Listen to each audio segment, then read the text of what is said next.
ও আইয়ুব নবী, আপনার মাঠের ফসল নষ্ট হয়ে গেছে। আইয়ুব নবী বলে, আল্লাহ দিছে আল্লাহ নিছে, আমার কোনো দুঃখ নাই।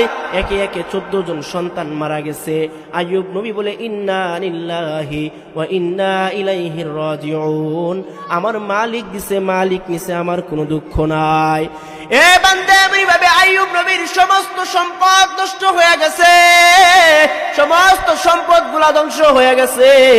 আইয়ুব নবীর 4 জন বিবি ছিল, একে একে সমস্ত বিবি চলে যায়, একমাত্র একজন বিবি রইছে।